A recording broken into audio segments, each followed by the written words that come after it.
За сэтгүүлч Батбаяр миний бие Америкийн хэцүү улсаас бэлтгэн өргөдөг хурц асуудал нэвтрүүлгийнхаа шинэ дугаарыг та бүхэнд хүргэхэд бэлэн болоод байна.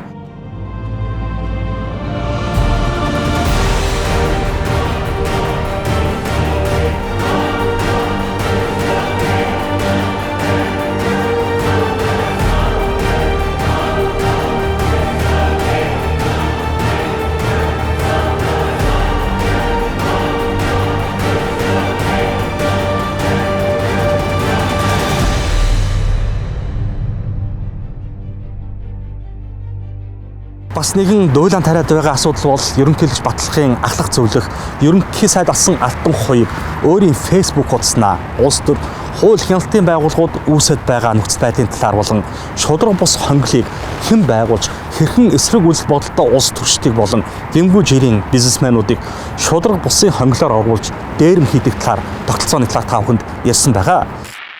2 жилийн өмнө энийг шудраг бусын хонгол үүсчихжээ гэдгийг би хэлж ирсэн. Энийг гол үүсгэсэн хүн бол Элбэг Дорж. Энэ хүн бас ганцаараа үүсгээгүй байдгийг одоогийн их хурлын дарга энэ инх бол хоёр хамтран энэ хонглыг үүсгэсэн. Шудраг бусын хонглыг үүсгэсэн. За Элбэг Дорж ерөнхийлөгч яаж үүсгэсэн бэ гэхээр авилгатай тэмцэх газрын дэд даргаыг улсын хурлд оруулж томилуулдаг ийм эрх мэдэлтэй байсан.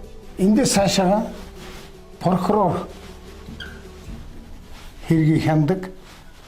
Эндээс цаашаа шүүх ажилтдаг. Хуучин ямар тогтолцоотой байсан гэхээр энд ерөнхий сайд байдаг. Ер нь ерөнхий сайдын эрхлэх ажлын хүрээнд хэрэг үүсгдэг, мөрдөн шалгадаг байгууллагууд байсан. Цагдаагийн ерөнхий газар, тагнуулын ерөнхий газар их зэрэг. Гэвтэл Элбэг Дорж ерөнхийлөгч энэ авилгалтай тэмцэх газар буюу хэрэг үүсгдэг энэ газрыг ашиглаж хүмүүс дээр зохиомжтой хэрэг үүсгэх ажлыг хийсэн. Эндээс болоод хэрвээ хэн нэгэн дээр хэрэг үүсвэл ерөнхийлөгч маань прокурорыг их хурлаар оруулж тавьдаг. Ерөнхийлөгч маань дээд шүүхийн даргаыг ерөнхий зөвлөлийн санд болгосноор бас тавьдаг. Тэгэхээр энэ бүгд дээрнгийнхэн дарга нарыг энэ хүн үндсэндээ мэддэг учраас хонгол үүсэж байгаа. Хэрвээ энэ анхны шатан дээр ямар нэгэн хүн дээр хэрэгэл үүсэх юм бол шууд хонглынх нь прокурор нь тэрнийг нь дэмжээл тэгээд цаашаага шүүх рүүгээ шидээл тэгээд тэр хүн бол гарцаа байхгүй шоронд хоригдох ял авах ийм хонглын системийг энэ хүн бол бий болгосон. Эднэр тэгж галзуурч л байгаагүй. Төрийн хуулиар дархлагдсан дээд шүүхийн ерөнхий шүүгч, улсын ерөнхий прокурор, авилгатай тэмцэх газрын дарга, үндсэн хуулийн цэцгийн гишүүд гэх мэт албан тушаалтныг чөлөөлөх цөөхөн идэвхтэй нөхцөл байдаг. Хувь хүний эрүүл мэндтэй холбоотой асуудлаас бусад тохиолдолд гин буруутайг нь шүүх тогтоовол тэднийг хугацаанаас өмнө чөлөөлдөг хуультай. Бас нэгэн заалт байдаг нь тухайн албан тушаалт нь өөрөө хүсэлт гаргавал 6 жилийн хугацаанаас өмнө чөлөөж болдог. Өөрөө л хүсэхгүй бол эдгээр албан тушаалтан хуулийн хамгаалтанд ор улс төрөөс ангид ажиллах эрх зүйн орчин Монголд байгаа гэсэн үг. Харин энэ зарчим ерөнхийлөгч асан Элбэг Доржийн үеэс утгаа алдаж шин шилээ дараалан улс төрөөс хуулиар хамгаалагдсан албан тушаалтнууд өөрийн хүсэлтээрээ ажиллаа өгч байсан. Ингээд алтан уягийн хөндөд байгаа асуудлыг үнэн эсэхэд манай энэ удаагийн нэвтрүүлгийн зорилго оршиж байгаамаа. За энэ хүү хурц асуудлыг ярихын тулд эргээд түүх жаахан харах нь зүйтэй байх.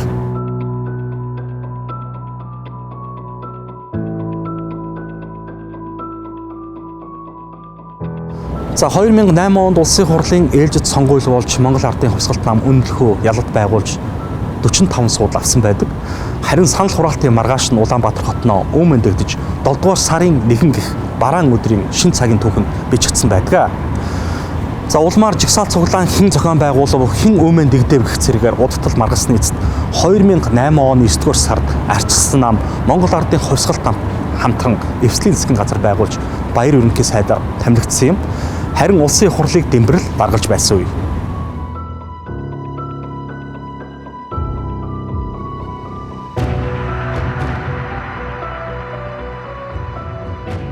За тэгвэл 2009 оны 5 дугаар сарын 24-нд Монгол улсын ерөнхийлөгчийн ээлжид сонгуул болж нэр дэвшигч Элбэг Дорж өрсөлдөгч энх баярыгаа 4% илүү саналтайгаар ялж Монгол улсын ерөнхийлөгч болж байсан.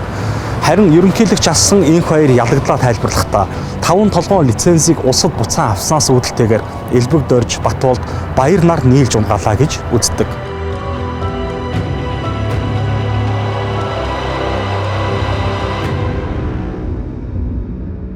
Тухайд Монгол Улсын ерөнхийлөгч ажиллаж байхдаа Сүү Батуулдыг шахаж, шаардаж, заримдаа загнаж, заримдаа аргадаж ойлголцож байгаад. Тэгээд энэ 5 толгойг бол яг нь лиценз авч энийг одоо ингэ байлгаж ирсэн нэг тасаа сайн ч юм шиг. А нөгөө талаасаа бол ерөөсөө энийг цөөхөн хідэн авах нь буруу юм аа. Батуулдаа гэж ярьж. Тэгээ Батуулд мөн яг одоо тэр үед бол намайг харахлаарэ угаасаа тийм хүн юм чинь. Тийм ч юм шиг толгойд байх л байдаг. Цаана хүн дэрхтээ бол энэ хоёр ирэхээр ч миний одоо том өмчийг дээрэмдэж төр давч өглөө гэж хэлдэг.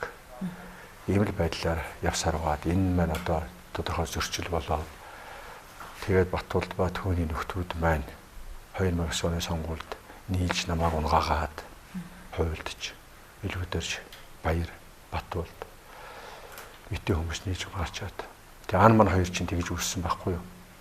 Тэгээ манан байгуулагдаад энэ 5 толгойг ухаан удгийг өөртөө хуйлдаж аваад би тэр үед бол ерөнхийлөгч байхдаа бол хэлж ирсэн. Та нар яагаад ухаан удгийг өгч байгаа юм? Гэхэд бол одоо энэ Батуулд их мөнгө зарсан байна. Тэр мөнгөнийх нь хариуд өгөхгүй болохгүй гэж баяр надад тайлбар хэлж ирсэн. Би бол мэдж байгаа шүү дээ. Ямар ч мөнгө зараагүй. Тиймээс цэвэр хуйлдаанаар өглөө гэж загнаж ирсэн. Тэгээ тийг бол ярих дурггүй.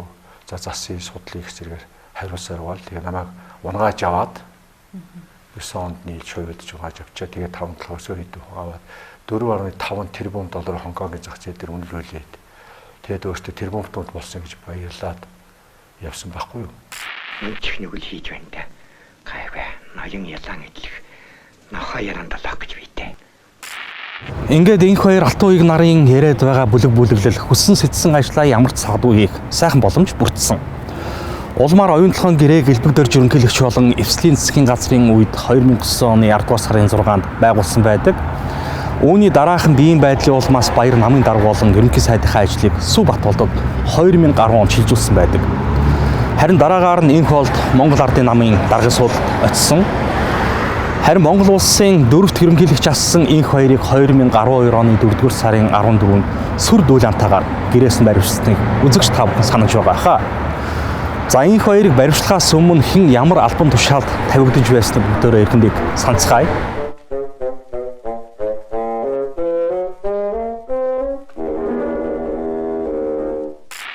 За улсын ерөнхий прокурор асан Алтан хуяг. За шинэ ерөнхийлөгч Элбэг Дорж ажиллаа авснаас хойш хийсэн хамгийн том сэлгээ бол улсын ерөнхий прокурорын судал. За энх хоёрыг ерөнхийлөгчөөр сонгогдсны дараа улсын ерөнхий прокуророор томилогдож байсан хүн бол Алтан хуяг үлээ. За харин ерөнхийлөгч Элбэг Дорж түүнийг 2010 оны 5 дугаар сарын 10-нд дүүрэгт ажиллаас нь чөлөөлсөн. За хуулиар олгогдсон бүрэн эрхийн хугацаанд дуусахаас жил хагасын өмнө энэхүү чөлөөлсөн Алтан хуяг өөрөө хүсэлтэд гаргасантай холбоотой байсан. За өөрийн хүсэлтээр л гэж байгаа болохоос үндсэндээ бол улс төрийн шахалт төрийн тэргүүний дарамт байсан гэж яригддаг. За Алтан хуягийг прокурорын албаа өгчхүүл цэцгийн дарга болгоно гэсэн улс төрийн тохироо байсан ч гэж хүмүүс ярьдаг юм байлаа. Гэхдээ түүнийг цэцгийн гишүүд нэр дэвшүүлсэн ч арчсан намын бүлэг удаа дараа завсарлага авч томилуулаагүй. Харин Алтан хуягаас ерөнхий прокурорын ажлыг ерөнхийлөгчийн хамгийн газрын дарга байсан Дорилог Жив авсан. За түүнийг 2010 оны 5 дугаар сарын 14-нд улсын хурлын нэгдсэн чуулганаар баталсан юм. За Алтан хуягаас гадна түүний орлогч Цэрэн Балтаавч бас хугацаанаас өмнө өөрийн хүсэлтээрээ ажиллаа өгсөн. За дээд шүүхийн ерөнхий шүүгч асан Бат Илгэр. За Монгол улс парламентын засаглалтад орон гэхдээ эрх мэдлийг 3 хуваасан системтэй. Энгийнээр бол улсын хурал нь хууль баталж түүнийг засгийн газар хэрэгжүүлж зөрчсөн эсхийн шүүх тогтоодог зарчимтай. За нэг үгээр бол дээд шүүхийн ерөнхий шүүгч гэдэг нь нэг засаглалын тэргүүн гэсэн үг. Тиймээс ерөнхий шүүгчийг улс төрөөс ангид байлгахын тулд шүүхийн ерөнхий зөвлөл санал болгосныг улсын хурал хэлэлцэж ерөнхийлөгч 6 жилийн хугацаатаагаар томилдог хуультай. За яг энэ зарчмаар томилогдсон хүн бол 2005 онд одоогийн Монгол Ардын хувьсгалт намын дарга. За тухайн үеийн ерөнхийлөгч энх хоёрын үед дээд шүүхийн ерөнхий шүүгчээр томилогдсон Бат Илгэр юм. За тэрээр бүрэн эрхэн дуусахаас бүтэн 1 жилийн өмнө өөрийн хүсэлтээр чөлөөлөгдсөн байдаг. Бас л 4 журмын дагуу томилогдсон тэрээр дөрмийн бусаар тоглоомоос хасагдсан гэж яригддаг юм байлээ. За яагаад гэвэл тэрээр Элбэг Дорж ерөнхийлөгчийн хүн биш гэж гадуур ярьдаг. За ерөнхийлөгч Элбэг Дорж дээд шүүх ерөнхий шүүгчээр зоригийг 2010 оны 11-р сарын 5-нд тамилсан байдаг. Авилгалтаа тэмцэх газрын дарга асан Санграгч. За 6 жилийн хугацаатай томилогддог албан тушаалаас улс төрийн ил цагаан гэж болох үс шалтгаанаар өгсөн бол яах аргагүй авилгалтаа тэмцэх газрын дарга асан Санграгч юм. За улсын хурлын чуулганы нэгдсэн хуралдаан дээр үг хэлэхдээ хүртэл түүнийг ажиллаа өг гэж ерөнхийлөгч Элбэг Дорж шахаж байсан удаатай. Гэхдээ түүнд албан тушаалаас урвуулан ашигласан хэрэгээр шүүхээс ял өгсөн болохоор чөлөөлсөн гэдгийг тодорхойлон хэлье. Ажилтнаа тагин чагнасан гэх үндслээр шүүхээс ял сонссон тэрээр өөрийг нь улс төрийн үүднээс шахаж байна гэж хэлсэн удаа байдаг. За мөн улсын ерөнхий прокурор Дорлогжив өөрийг нь зохион байгуулалтаагаар буруутгаж байна гэд улсын ерөнхий прокуророор улсын том намын хүн сонгогдсон тэр хүн ажлаа хуулийн байгууллагаас улс төржүүлсэн хандлагаар эхлүүлж байна гэж хэлсэн байдаг. За ямар тач тэрээр 6 жилийн бүрэн эрхээ хэрэгжүүлж чадлагүй үүрэгт ажиллаа өгсөн байдаг. За 2007 оны 11-р сарын 28-нд томилогдож байсан авилгалтаа тэмцэх газрын дарга Санграгч дээд дарга Сундуй Сүрнаар 2011 оны 11-р сарын 17-нд чөлөөлөгдсөн юм. Харин түүний оронд 2011 оны 11 сард улсын хурлын чуулганаар авилгалтаа тэмцэх газрын даргаар гам болдыг дээд даргаар хурцыг томилсон юм. Яагаад эндний гомбын хурдад хүн энд ороод байгаа юм бэ гэж. Ерөнхийлөгч томилгоо хийдэг. Томилгоо хийхдээ дандаа энх хурлын хамгийн ойр дотны хүмүүсийг энд тавьдаг. Энд жишээлх юм бол Гамбууд гэж хүн байсан. Хурц гэж хүн байсан. Орлогч. Дараа нь бол одоо инх жаргал гэдэг хүн болсон. Тэгэхээр энэ тавигдаад байгаа хүмүүс бол дандаа мие гомбын инх болд уу тэр үед одоо Монгол Ардын намын даргын ойр тойрны хүмүүсийг тавьдаг. Ингэж хоршиж ажилласан юм. Монгол банкны ерөнхийлөгч асан Бүрэг Дорж төрийн мөнгөний бодлогыг барьдаг болохоор Монгол банкны ерөнхийлөгчийг улсын хурлаас 6 жилийн хугацаатай томилдог. За улс төрөөс ангид байх зайлшгүй шаардлагатай албан тушаалуудын нэг. За харамсалтай нь хүсгэд хяснаа гэдэг шиг Төв банкны ерөнхийлөгчийн суудал ойр ойрхон солигддог.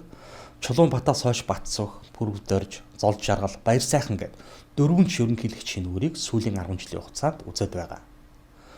За Бүрэг Доржийн хувьд 2009 оны 1-р сарын 8-нд Монгол банкны ерөнхийлөгчөөр томилогдсон бол 2012 оны 9-р сарын 14-нд чөлөөлөгдсөн байдаг. За чөлөөлөгдөх болсон шалтгаан нь мөн л өөрийн хүсэлтэд гаргаж улсын хурлын даргад өргөдлөө өгсөнтэй холбоотой. За 3 жил Төв банкыг толгоолсон энэ эрхмийн ажлыг Золж Жаргал авсан байдаг. Үнэхээр энэ шудраг улсын явдлыг Монголд устгахгүйгээр энэ шудраг улсын хонглыг устгахгүйгээр бид бол хөгжихгүй. Бид эдийн засгийн хямралын тухай ярьж байна. Энэ бүхний үндэс цаад үндэс бол ерөөсөө шудраг улсын хонгил. Тэр байтугай гимгүү жирийн бизнесмэнүүдийг хүртэл шудраг улсын хонглоор оруулж дээрэм хийдэг ийм тогтолцоо өнгөрсөн жилүүдэд бий болсон. Бизнес эрхэлж байгаа хүмүүсийг шоронд хийчихэд юуг нь авдаг юм гэхээр лицензийг нь дээрэмддэг, бизнесийг нь нураадаг, бизнесийг нь дээрэмддэг. Ийм 3 зүйлийг хийдэг. Өчнөө олон бизнесмен энэ дээрэмд өрцсөн. Өнөөдөр тэд нар яагаад дуурахгүй вэ? Дуураач одоо гэвэ хэлэхээр нөгөө хонголч хэвээрээ байгаа. Манай тайд ноёдын эв дүнжин улам муудаж үгээр тэднэр ямар юм болоцолж нохоо шиг хэрэлдээ юм болаа. Харин хятад төсмөдүүдийн мэдл баах нэмэгдэж байгаа бол та энэ мэдлийн юмнаас хэрүүл маргаан үүсдэг болов гэж бичсэн байх юм. Хурц Элбэг Доржийг тойрсон, Мие гомбын инх болдыг тойрсон мафийн бүлэглэлийн гарт сүүлийн 10 жилийн дотор, 8 жилийн дотор олон зуун хүн хэлмэгдсэн байна. Эцнэята яаж байгаа нь вэ? Гимгуартыг ингэсэн байна. Бид ингээд эзэнгүй сүрэг шиг байсаар байгаад чонын идэж болох хэрэггүй. Эднэр цүм адил. Их тарайч гэсэн хэзээ нэгэн цаг Монгол хүн өөрийнхөө оронд эзэн болох цаг бийдээ. Тухайлбал Зэлэм хувьцаат компани захирал Батэрэдүг хэлмэгдүүлж шүүхээр ял өгсөн байгаа. Саускоби Сенс гэдэг компани лиценз болон ордуудыг булааж авахын тулд тагнуулын байгууллага тухайн үеийн ерөнхийлөгч гадаадын хөрөнгө оруулагчийн өмч хөрөнгийг дээрэмдэж авахын тулд зохиомл хэрэг үүсгэсэн байх магадлал харагдаж байгаа. дараад нь уучлал үзүүлсэн байгаа. Энэ бол зохион байгуулалтын гэмтэргийн шинж харагдаж байна. Тийм учраас энэ Батэрдүүтэй холбоотой хэргийг шалгах ёстой гэдэг байр суурьтай байгаа. Дүгнэлтэндээ тусгалаа. Хамбогд Кашмирийн ганц цэг болон түүний гэр бүлийн 13 хүнийг дарамтанд оруулж хэлсээр хэрэг үүрүүлсэн байна. Харин сая өчигдөр сайн мэдээрлээ ганц цэгийн хэрэг хэрэгсэхгүй болсон байна гэж. Цаана нь ганц цэг гэдэг хүн буюу Хамбогд Кашмирийг гэр бүлээр нь дарамтлаж хэлс хэрэг тулах гэж оролдлогыг хурцэгдэх хүн зохион байгуулсан байна. Энийг бас хуулийн хяналтын байгууллага анхаарал тавьж шалгах ёстой гэдэг байр суурийг илэрхийлж байна. За Б жаргал Д Зогтбаатар гэж хүмүүсийн асуудлыг Зогтбаатарын өмгөөлөгч Зогтбаатарыг одоо цагаатгуулахаар өргөдлөө өгсөн байгаа. Дээж хүүхэд. Энэ асуудлыг шийдвэрлэхийг бас харах хэрэгтэй. Монгол улсын том баялаг ордуудыг энэ бүлэглэл булааж авсан байна. Энэ бүлэглийн бузар улайг элчилснийхаа төлөө улсын их хурлын гишүүд занал хийлэлд өртөж байгаа. Мэдчихгүй. Юу л болох гэж байгаа юм та. Монголд энэ бүлэглэлийг дагсан хууль гяналтын оролцоод ийм мафиозын структур бэхжээд бийжээд хөгжлийнхээ дээд цэгт хүрсэн байна. Энэ асуудлын эсрэг ирсэн хүн болгоныг гутаан дурамжлах ажиллагааг тасралтгүй 2 жил явуулж байна. Энэ ажлын хэсгийг ахсан хүн миний ард сууж байгаа энэ арднаас эдэ. Үндсэн хуулийн цэцгийн хуралд арднаас эд орсон. Ийм ажиллагаа явуулсан учраас эхлээд арднаас эдийг бүрэн эрхний хурлаас төтгөлзүүлэх гэж байна гэж 14 хоног цуурхал тараагаад хамгийн сүүлд өнгөрсөн 7 хоногт арднаас эд машинаар хүн дайрч аллаа гэсэн цуурхал тараагаад явж байна. Чамайг дээ. Үүнийг зүгээр өнгөрөөхгүй. Эвлийн үрийн хурлаар авч хэлцээ. Хурцын төлөөлөл болж прокурорт ажилладаг 5 хүн байна. Хурцын төлөөлөл болж хүн хилэмгдүүлдэг 4 шүүгч байна. Хурцын төлөөлөл болж хүн хилэмгдүүлдэг 10 мөрдөн байцаагч байна. Хурцын төлөөлөл гар хөл болж ажилладаг татврын байцаагч нар байна. Аудитын хүмүүс байна. Хурцын бүлэглэл, элбэг доржийн бүлэглэл, Мегомбын бүлэглэлд орж Монголын ард түмнийг дарамталдаг. Төрийн эрх мэдлийг хууль бусаар ашигладаг. Төрийн эрх мэдлийг бизнесийн хэрэгсэл болгож хувиргадаг. Энэ хүмүүсийн нэрийг тун удахгүй бас зарлана гэдгийг та бүхэндээ дуулгая. Гэгэм багш минь. Одоо би яана? Талайсан газар чинь талд орж, талсан газар чинь ил гарч явъя. За шүүх захиалгаар ажилладаг болсон тэд эрх мэдэлтнүүд болон хөрөнгө мөнгөтэй компани хувь хүнд үйлчлдэг боллоо гэж яригадаад удаж байгаа. За сая та бүхэн Бацаамдан гишүүний ярьсныг бас сонссон байх. Энэ үнэн үү? Эсвэл сүүлийн үед барууны хэвлэлээр хиллэгдэх болсон фейк ньюс үү? Хувийн итгэл үнэмшлэрээ хувь хүний заяаг шийдэх онцгой эрхийг гагцхуу шүүхэд болон шүүгчдэд өгсөн байдаг. Төр мөнгөгүй төмөн олон ипотекийн зээл баригдаж байх энэ цаг үед бид шүүгчдийнхаа цалин нэмж итгэл үзүүлсээр ирсэн. Ингэж Монголын шүүгч нар Монголд хамгийн өндөр цалинтай, хамгийн өндөр эрх мэдэлтэй төрийн албан хаагчид болсон. Тэгвэл сүүлийн үед шүүгчдэд итгэх бууж байгааг судалгааны байгууллагуудын ажлын дүнгээс харж болохоор байгаа. Бас шүүгч нар хэн нэгний гар хөл болдог талаар улс төрчид болон хэвлэлүүд бичсээр ирсэн. За энэ хүү Бацаамдан гишүүний хэвлэлийн хурлын маргааш өдөр нь өдрийн сонинд нэгэн сонирхолтой нийтлэл гарсан байдаг. Бацаамдангийн зарлах гээд байгаа хурцыг тойрсон мөрдөн байцаагч прокурор шүүгч нар нь ямар хүмүүс багтаж байна вэ гэсэн нийтлэл юм. За түүнд бичснээр энх баярын шүүх хурал Сүхбаатар дүүргийн анхан шатны шүүхэд болсон байдаг. За даргалагч шүүгчээр Соён Бердэнэ, шүүгчээр Алдар, Оюун Чимгэнаар оролцсон. Мөн Тагнуулын ерөнхий газрын хилцээний дараагаар ажиллаж байсан Даваагийн энх бат, ерөнхий сайд асан алтан үеийн зөвлөхөөр ажиллаж байсан Ганц Сүх, засгийн газрын хэвлэх газрын дэд дараагаар ажиллаж байсан Дэнзэн, Тагнуулын ерөнхий газрын сөрөг Тагнуулын газрын дарга асан Цогтбаатар, Ашигт малтналын хэрэглэх газрын дарга асан Талигач Амар сайхан нарт холбогдох хэрэг болгон Сүхбаатар дүүргийн ерөнхий шүүгч Соён Бердэнэ, Алдар, шүүгч Олзод нар шүүсэн байдаг. Мөн бүгд хорих ялаар шийдэх шүүхийн тогтоол гаргасан байдаг. Мөн 7 дугаар сарын 1-ний хэрэгт холбогдсон цагдаагийн хуучин удирдлагууд болох Амар Волд, Батсүх, Зоригт, Ганбаатар нарын шүүх хурлын даргалагч шүүгчээр Хос Баяр, шүүгчээр Алдар, Оюун Чимгэнаар оролцсон байна. Харин дав заалдах шатны шүүхэд Даваажив, Соён Бердэнэ, Саран Туяа, Цог нарын цөөн хэдэн хүн хэргийг шийддэг юм байна. Харин улсын дээд шүүхэд хос баяр уран цэцэг даваа суран мягмарч явах цөөн хэдэн шүүгч дээр хэрэгүүдийг дэнсэлсэн байдаг. За өөрөөр хэлэх юм бол Намбарын энх баярын хэрэг дээр ажиллаж байсан Соён Бэрдэн тушаал дэвшсэн. За мөн дүүргийн шүүхийн шүүгчээр ажиллаж байсан Хос баяр улсын дээд шүүхэд ажиллах болсон. За мөн шүүгч Алдарн Баянзүрх Сүхбаатар Чингэлтэй дүүргийн шүүхийн ерөнхий шүүгч болон тушаал дэвшиж төрийн одон медалаар бүгд шагнуулсан байдаг. Түүнчлэн улсын дээд шүүхэд Хос баяр уран цэцэг даваа суран мягмарч явнаар улсын дээд шүүхийн ерөнхий шүүгч Зоригийн нэг багийнхан гэж шүүгчид хоорондоо ярилцгаадаг. Тэр утгаараа тэдэнд өөдөн татаж өндөр албан тушаал өгдөг яриа гарсаар байгаа. За дээд шүүхийн ерөнхий шүүгч Зориг нь өнгөрсөн жил ерөнхийлөгчийн зарилгаар Монгол улсын гавьяат хуульч сул тэмдгээр шагнуулсан байлээ гэж энэ хүний нийтлэлд бичсэн байна. Энэ Эрдэнэтэй холбогдлолтой нэг маргаан захиргааны шүүгтэр явж байна. Захиргааны шүүг. Дээд шүүхийн захиргааны тэнгисийн тэргүүн шүүгч Батцуур гэж хүн бий. Худалдаа хөгжлийн банкны хуулийн хэлцээний дараагаар 8 оноос хойш ажиллаж байгаад шүүгт ороод захиргааны шүүгт ороод 2хан жил болсны дараа танкимын тэргүүн болсон. Одоо захиргааны шүүгтэр энэ маргаан явагдаж байна. Төрийн өмчийн хороонд ажиллаж байгаад шүүгч болсон нэг эмэгтэй тэнд бас байна.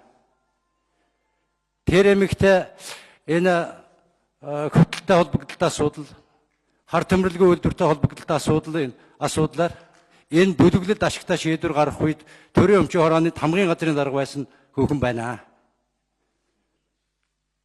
Тэр эмэгтэй энэ засгийн газрын шийдвэрийг төдөлгөлзүүлэх арга хэмжээ авчихад одоо хаашаач хөдөлгөөнгүй суулгаж байна. Төрийн өмчийн хороонд байхдаа энэ шийдвэрүүдийг гаргаж ясан энэ бүлгэлийн төлөөллийн хүн гэдгийг баримттай нь хууль зүйн тэргүүн дэд сайдаараа шүүгтэр ярихлаа тэр чинь хамаагүй гэж гიშгээд шийдвэр гаргаж сууж байна. Аль 2005 онд үндсэн хуулийн цэцгийн шийдвэр гараад засгийн газрын улсын их хурлын шийдвэрийг захиргааны шүүх хинэн хэлцэхгүй гэсэн шийдвэр гаргаад тэр хүчинтэй болсон. Үндсэн хуулийн цэцгийн гарсан шийдвэр бол үндсэн хуультайгаа ижил хууль зүйн баримт бичих байдаг. Монголын шүүх өнөөдөр үндсэн хуулийн цэцгийн энэ шийдвэрийг дэвслээд маргаан үүсгээд явж байна. Маргаан үүсгээд явж байна. Энэ бүлэглэл энэ төрийн өмчийг сааж хулгайлдаг хүмүүсийн асуудлыг шалгуулах гэж хууль хяналтын байгууллага хэд хэдэн удаа орлого хийх замаас нь хяндаг байгууллага нь хаагаад хөдөлгөхгүй байна. Үндсэн хуулийн цэцгийн шийдвэр гарсны дараа захиргааны шүүх дахиж хуралдаад энэ асуудлыг ингээл төгжээл байж. Ийм ажиллагаа хийх гэж оролдож өөдөөс нь сөрсөн болгоны гутаан дормжлох ажиллагааг хийж байна. Байдал юм байна. Ер нь бол энэ 49% худалдаж авах ажиллагааны санхүүгийн нэг хүйсвэрийг бүрдүүлэх ажиллагаа 2015 оноос хойш эрчимтэй явагдсан шүү дээ. 500 сая долларын баталгаа гаргаж өгсөн. Дарх байсан төмөр замыг худалдаж авах гэж 140 тэрбум төгрөг гаргаж өгсөн. Энэ бүлэглэл Монгол банкнд хумсаа шургуулсан. 300 тэрбум төгрөгийн зээл хууль бусаар өгсөн. Энэ бүлэглэл төлөөнөх хүмүүсийг Хөгжлийн банкны туузын дарга удирдах албан тушаал тавиад Хөгжлийн банкнд байсан бонд мөнгийг энэ хөтөл дархан руу сааж гаргасан. Ингэж санхүүгийн нэг усрыг бэлтгэж өгсөн. Энийг эрүүгийн журмаар туйлын нуцтай шалгах ёстой юм байна. Энэ ажиллагаа хийхэд туйлын хүндрэлтэй байна гэдгийг би их хурлд танилцуулах нь зүйтэй гэж бодож байна. Одоо тэр захиргааны шүүгтэр энэ бүх хөдөлгөөнийг дахиж хийх гэж сууж 2-3 хоногийн өмнө үндсэн хуулийн цэцэн дээд шүүхийн ерөнхий шүүгчид бичиг явуулсан. Ямар бичиг явуулсан юм гэхээр 2005 онд үндсэн хуулийн цэц шийдвэрээ гаргасан шүү. Засгийн газрын шийдвэрийг захиргааны шүүх хянахгүй шүү. Энэ хууль бус үйл ажиллагаагаа анхаарал тавьж талсан зогсоовол яасан бэ гэсэн бичиг явуулсан. 3 сая ардтан энэ олигархаар дамжсан этгээдүүдийн боол болохыг л би үцгийг хүсэхгүй байна.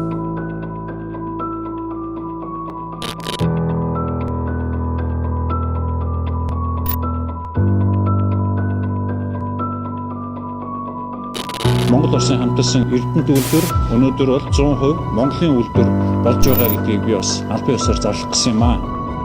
Өнөөдөр Монгол төрийн дээр компани их ашиг гарчаад байгаа нууц биш. Ганцхан Эрдэнэтийн 49% биш. Нийт 30 гаруй орд мөнтэй хамт явж байгаа. Монголын компани гэдэг нь Хөдөлгөөний хөгжлийн банк, түүний төлөөний компани бодох Монголын зэс компани гэж энд хэлж байгаа юм аа. Нэг л юм дээр иргэд олон хүмүүс санаа зовж байна. 27 настай хүүхэд сүүлийн 90 жил бий болгосон баялагын 50 гаруй хувийг өөртөө авчгаад байна. Эрдэнэтийн 49%-ийг зарах ажлыг зохион байгуулсан нь Эрдэнэт дурж өөрөө. Олон улсын гэрээг улсын хурлаар хэлэлцгээс зугатаалгаж байгаа, гутуулах гэж оролдож байгаа тэр нөхцөлтэй яралтай хариуцлага тооцсон.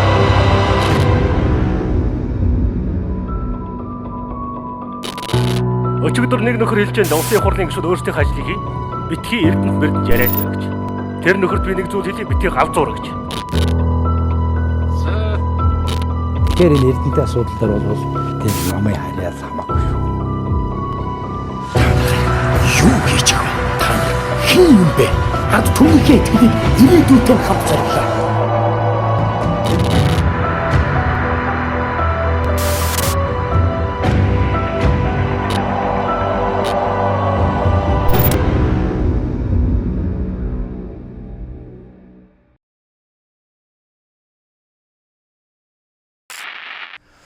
За Эрдэнэт үйлдвэртэй холбоотой 2017 оны 12 дугаар сарын 7-нд гарсан шийдвэрийг дээд шүүхийн 49%-ийн талд үйлчилж байна гэж үзэх хардлага зөндөө байдаг. За шулуух ээлхэд энэ үйл ажиллагаанд шүүхийн оруулж байгаа хувь нэмэр их гэдгийг ил далд ярилцдаг юм байлээ. За Эрдэнэт үйлдвэрийн 49%-тай холбоотой шүүхийн маргааныг тасалсан бүх шатны шүүхийн мэдээлэлд хэн гихч шүүгч нь асуудыг шийдсэн бэ гэдэг нь тодорхойгүй үлддэг. Өөрөөр хэлэх юм бол нийтэд мэдээлж болох албаны тайл мэдээлэлд шүүгчтэй нэр үзэгддэггүй.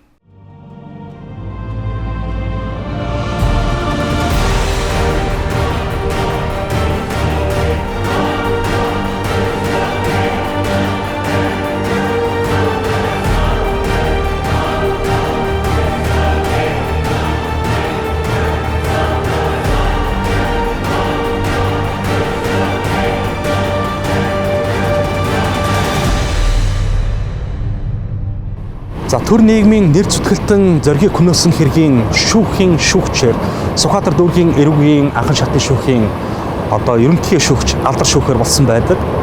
За шүүгч Алдар нь Ховд аймгийн гаралтай Монгол улсын ерөнхийлөгчийн 2014 оны 5 дугаар сарын 9-ны өдрийн 53 дугаар зарилгаар дүүргийн эрүүгийн иргэн анхан шатны 1-р шүүхийн ерөнхий шүүгчээр томилогджээ. Шүүгч Алдар яагаад зориг агсны хэргийг шүүгчээр томилогдов гэдэг асуудал олон нийтийн дунд одоо хүртэл анхаарал татсаар байгаа. За албаныхны хэлж байгаагаар хэргийг шүүх хурлын хуваарлалтыг тус дүүргийн шүүгч нарын зөвлөгөөнөөс баталсан тогтоолын журмын дагуу хийгдсэн гэж тайлбарладаг боловч санамсаргүй хуваарлалт бус улс төрийн нөлөө орсон гэж ихэнх сонин хэвлэлүүд тухайн үед бичиж байсан. Зориг агсны 8 насны хохироосон хэрэгтээ буруутгагдан 20 жилээр хорих авсан байгаа. Чимгээ Содомдаржаа нарын гэр бүл нээлттэй сонсгол дээр ирж тайлбар өгсөн. Амгалан Баатар гэдэг хүн нь тагнуулын удирдлагуудын мөрдөн байцаагч нарын чиглэлээр бусдыг хэлсээр гүтгсэн гэж гэр бүлийн хүмүүс нүүсэж байгаа. Энэ бас үндслэлтэй харагдаж байна. Хэдийгээр шинэ ерөнхийлөгч гарч ирээд энэ тэмцэж байгаа боловч энэ хонголчин хэвээрээ байгаа. Энэ хонголчин бол энэ хүнийг биш, энэ хүний бүтээсэн, энэ хоёр хүний бүтээсэн хонгол учраас би хайж байна, бид хайж байна дуурахгүй.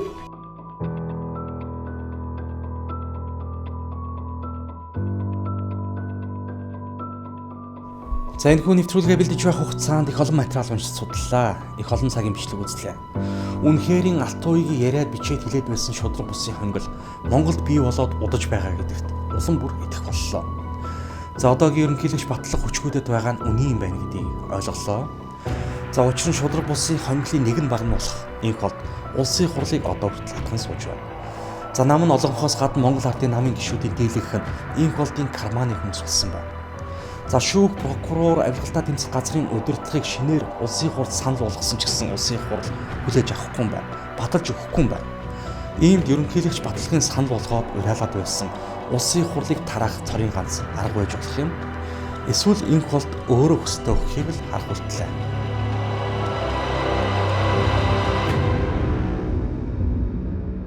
Одоо нөхдүүд нь болоо, баяраа одоо болоо. Миегомбын хол та нар болоо, Бадамжин одоо болоо, Элэгдэрж болоо. Та нарыг бүгдээрээ улс төрчид мэдж байгаа. Одоо ингэж даажгнахаа бол энийг би бол хариуцлагатай хэлж байна. Энэ бүх муухай хор, энэ манангийн хорын сан энэ нөхдүүд байгаа шүү дээ.